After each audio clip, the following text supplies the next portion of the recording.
En el presente video continuaremos haciendo el estudio de las vitaminas hidrosolubles y revisaremos las características de la vitamina B12 o cobalamina. Pero revisemos antes algunas características de este grupo de vitaminas que ya los hemos estado viendo en los videos anteriores, como por ejemplo el ser sensibles a cambios bruscos en sus ambientes, por eso son sustancias muy frágiles. Además, como el nombre mismo lo indica, son moléculas que van a ser solubles en agua y son importantes porque intervienen en procesos de energía, es decir, en el metabolismo de carbohidratos, de grasas y de proteínas. A diferencia de las vitaminas liposolubles, que sí se acumulan en tejidos, estas no lo hacen. Por eso su suministro debe ser continuo. Pero la excepción a esa regla justamente la da la vitamina B12 que vamos a revisar, o cobalamina. Entre otras características podemos mencionar que se encuentran en los alimentos en formas de coenzimas para ser utilizadas posteriormente. Van a liberarse en el aparato digestivo por la acción de enzimas específicas para ese proceso y luego de esto van a ser absorbidas y transportadas hacia la sangre y desde allí a los diversos tejidos por la acción de proteínas transportadoras específicas. Y entre las vitaminas hidrosolubles tendremos aquellas que se encuentran formando parte del denominado complejo B y además a la vitamina C que revisaremos en el video siguiente. Como se ha indicado en los videos previos, el factor hidrosoluble B fue considerado en un inicio como una sola sustancia, pero con los avances en los estudios bioquímicos se determinó que estaba formado por diversos componentes con actividad vitamínica y cada uno de ellos se designa con una letra B seguido de un subíndice numérico, aunque la tendencia actual es utilizar los nombres de cada una de estas vitaminas. Ya hemos visto en los videos anteriores a la vitamina B1 o tiamina, vitamina B2 o riboflavina, vitamina B3 o niacina, vitamina B5 o ácido pantoténico, vitamina B6 o piridoxina. Hemos revisado también a la biotina, al ácido fólico y en el presente video haremos un estudio de la vitamina B12 o cobalamina.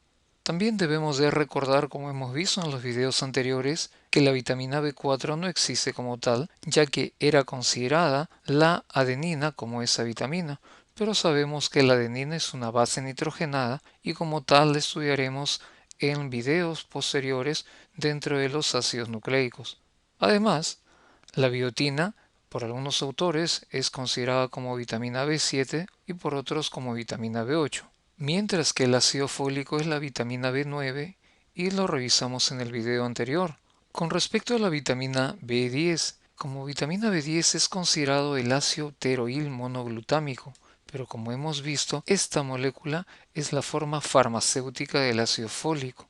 Mientras que la vitamina B11 por algunos es denominada la carnitina, que no es una vitamina sino es una amina y que es un derivado de dos aminoácidos, de la metionina y de la lisina.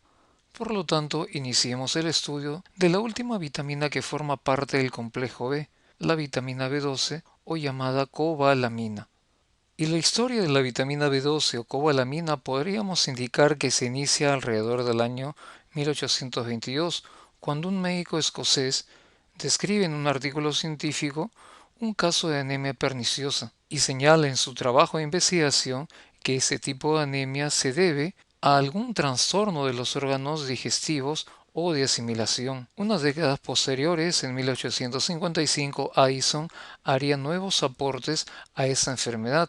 Y esa anemia se caracteriza por ser una anemia en la que los glóbulos rojos son poco numerosos pero anormalmente grandes. En la actualidad, a esta alteración se le denomina anemia megaloblástica, pero aquella anemia que presenta esas mismas características, pero es debido a la deficiencia de la vitamina B12 o cobalamina, se conoce con el nombre de anemia perniciosa. Pocos años después, en 1860, Flynn describe y comprueba que esta alteración iba acompañada de una atrofia del estómago. Y es el médico alemán Anton Biermer quien denomina a esta enfermedad como anemia perniciosa, nombre que ha perdurado hasta la actualidad. Y por esos años era una enfermedad incurable y progresiva, que no solamente afectaba la sangre, sino que en sus fases más avanzadas daña al sistema nervioso, ocasionando demencia irreversible. Años después, en la segunda década del siglo pasado, el médico norteamericano Whipple, quien desarrollaba investigaciones, provocaba anemia en perros y luego les proporcionaba diversas dietas para que se recuperen. Y es en esas investigaciones que concluye que el mejor alimento para una recuperación de esa enfermedad es el hígado de vaca. Y un año después, dos médicos, George Minot y William Murphy, sugieren utilizar en el tratamiento de los pacientes el consumo de hígado de vacuno y obtienen la atenuación de los pacientes que tienen anemia perniciosa y la recuperación total del paciente. Años después, los tres médicos norteamericanos, George Minot, William Murphy y George Whipple, son galardonados en 1934 con el Premio Nobel de Medicina y Fisiología por los logros en este campo. Pero en 1929, el médico norteamericano William Castle hace un avance muy importante en el estudio de esta vitamina. Él demostró que si los pacientes con anemia perniciosa ingerían carne previamente digerida por el jugo gástrico de personas normales sin la enfermedad, notaba efectos beneficiosos comparables a los de la ingestión de hígado de vacuno demostrado anteriormente. Con estos resultados, él propone la existencia de un factor intrínseco de origen gástrico, secretadas al jugo gástrico por las células del estómago y que al unirse a la vitamina o factor extrínseco actuaría como un antianémico. En la actualidad se conoce que el factor intrínseco gástrico es necesario e importante para la absorción de la vitamina B12. Y para finalizar con esa historia, en 1962, Dorothy Hodgkins, una química inglesa, realiza estudios de difracción de rayos X y determina la estructura de la cobalamina. Por ese trabajo de investigación se hace acreedora en 1964 del Premio Nobel de Química.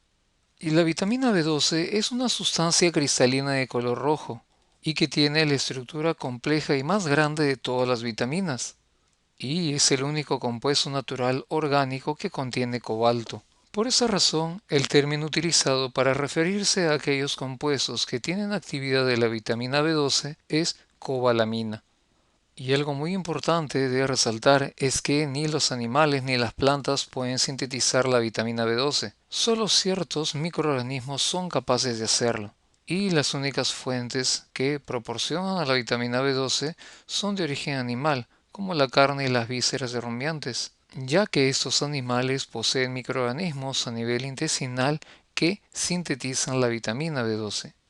Y existen dos tipos de moléculas, la metilcobalamina y la 5-desoxiadenosilcobalamina, que vienen a ser las formas en que se utiliza la vitamina B12 por nuestro organismo.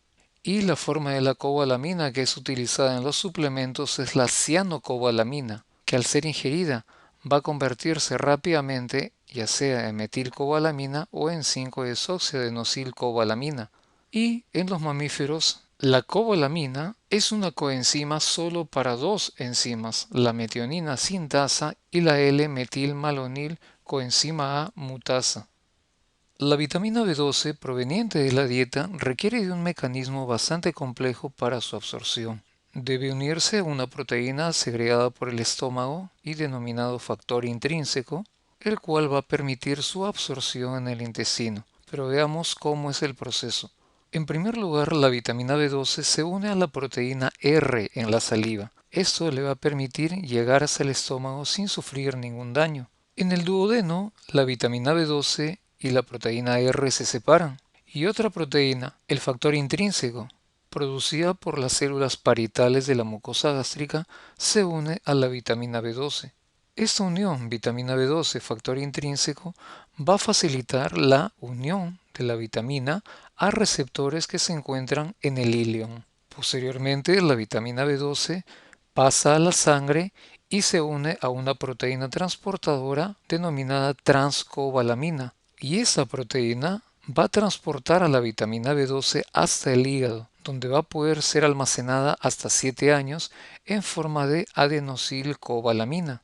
Y para poder ser utilizada por la célula, la cobalamina debe convertirse hasta desoxiadenosilcobalamina y metilcobalamina, que son las formas coenzimáticamente activas de la cobalamina. Y parte de la vitamina B12 proviene también de las secreciones biliares que van a llegar directamente hacia el intestino.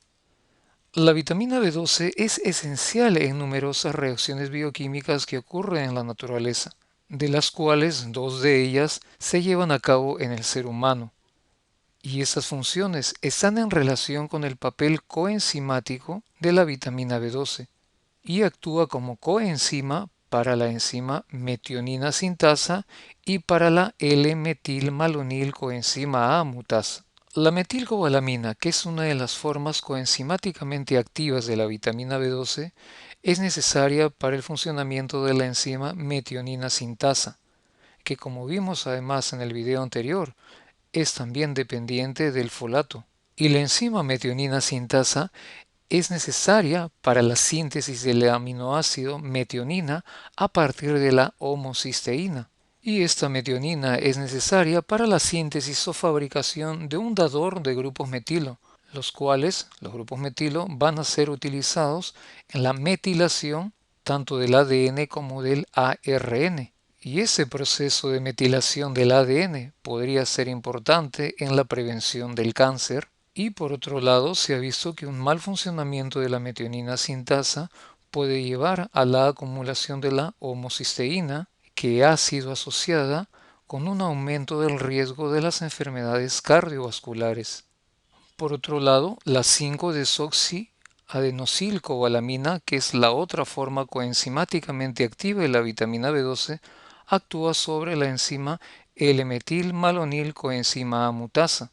Y esta enzima es necesaria para la conversión del L-metilmalonil-coenzima A hasta succinilcoenzima A. Y esa reacción bioquímica de conversión juega un papel muy importante en el proceso de producción de energía a partir de grasas e inclusive de proteínas. Además, el succinilcoenzima A es necesario para la síntesis de hemoglobina, aquel pigmento que se encuentra en los eritrocitos y que transporta el oxígeno. Por lo tanto, el succinilcoenzima A va a participar en la formación de los glóbulos rojos. Revisemos cómo ocurre la deficiencia de la vitamina B12.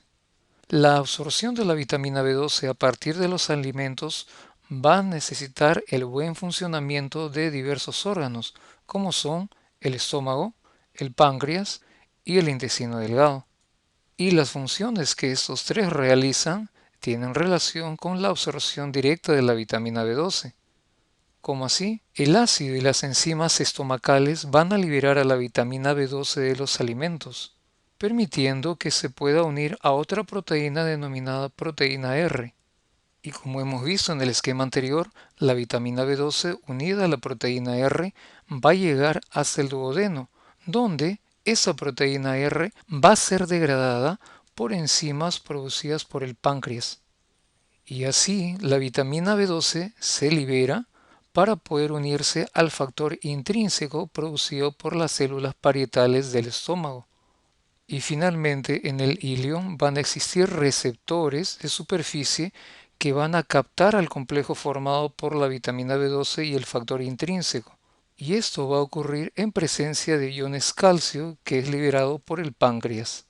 De esta manera podemos determinar cuáles son las causas de la deficiencia de la vitamina B12 y podemos encontrar dos principales. La primera de ellas, la anemia perniciosa, la cual es una enfermedad autoinmune.